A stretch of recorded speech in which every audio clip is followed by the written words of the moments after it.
Lucky we only did a puddle jump.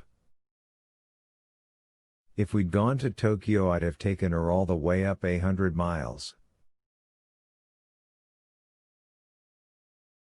Now that'll get your insides rolling. Langdon gave a wan nod and counted himself lucky. All things considered, the flight had been remarkably ordinary. Aside from a bone-crushing acceleration during takeoff, the plane's motion had been fairly typical. Occasional minor turbulence, a few pressure changes as they climbed, but nothing at all to suggest they had been hurtling through space at the mind-numbing speed of 11,000 miles per hour.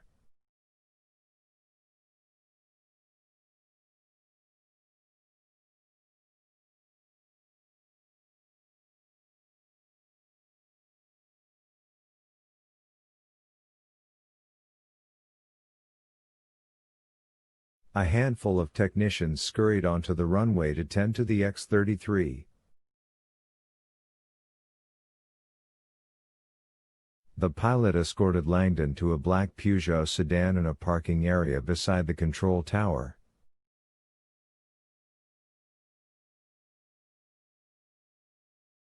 Moments later they were speeding down a paved road that stretched out across the valley floor.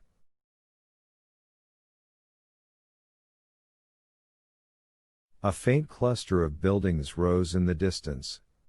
Outside, the grassy plains tore by in a blur.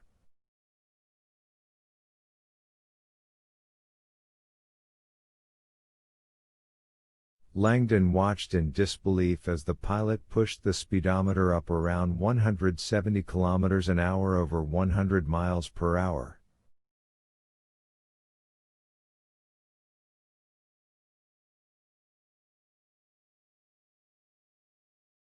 What is it with this guy and speed? He wondered.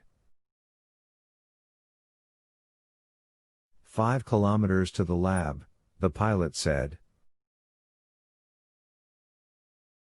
I'll have you there in 2 minutes. Langdon searched in vain for a seatbelt. Why not make it 3 and get us there alive? The car raced on.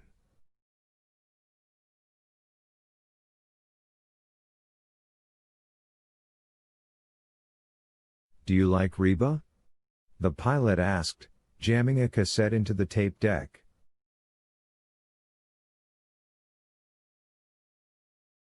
A woman started singing.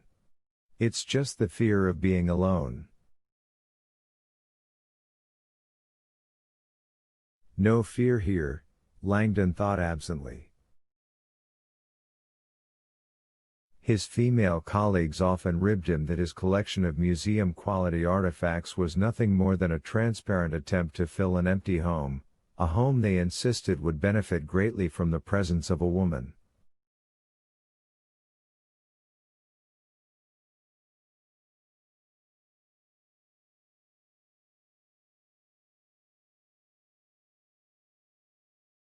Langdon always laughed it off, reminding them he already had 3 loves in his life: symbology, water polo, and bachelorhood, the latter being a freedom that enabled him to travel the world, sleep as late as he wanted, and enjoy quiet nights at home with a brandy and a good book.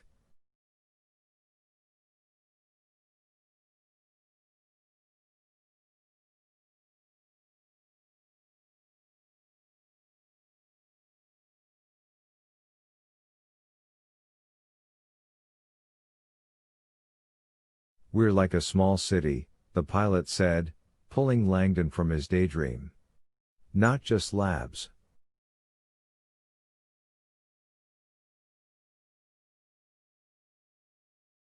We've got supermarkets, a hospital, even a cinema.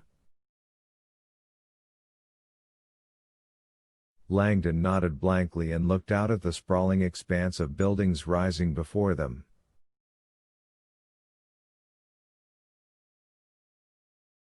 In fact, the pilot added, we possess the largest machine on Earth.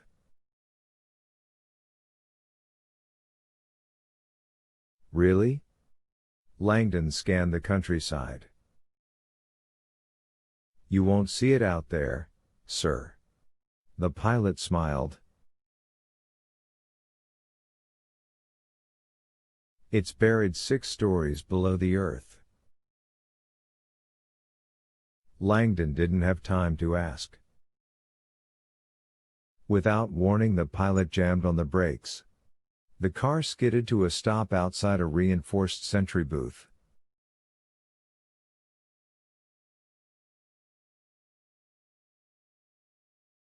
Langdon read the sign before them. Sécurité. Arrêté. He suddenly felt a wave of panic, realizing where he was.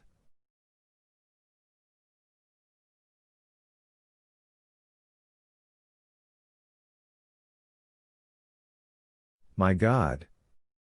I didn't bring my passport.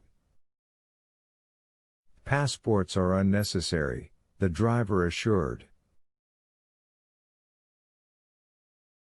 We have a standing arrangement with the Swiss government. Langdon watched dumbfounded as his driver gave the guard an ID. The sentry ran it through an electronic authentication device. The machine flashed green.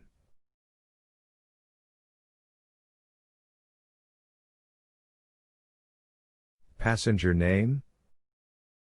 Robert Langdon, the driver replied. Guest of? The director. The sentry arched his eyebrows. He turned and checked a computer printout, verifying it against the data on his computer screen.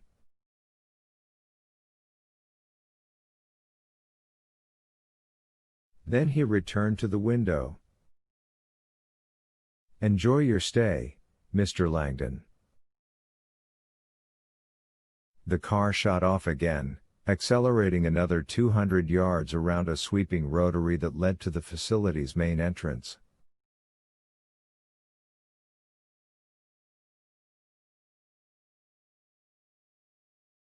Looming before them was a rectangular, ultramodern structure of glass and steel.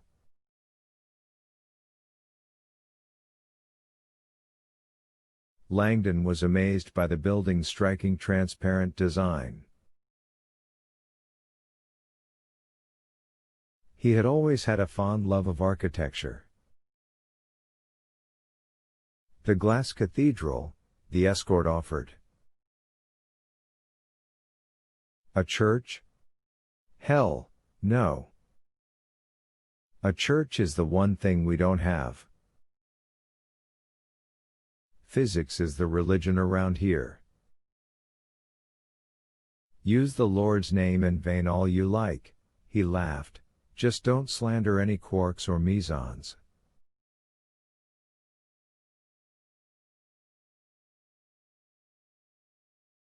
Langdon sat bewildered as the driver swung the car around and brought it to a stop in front of the glass building.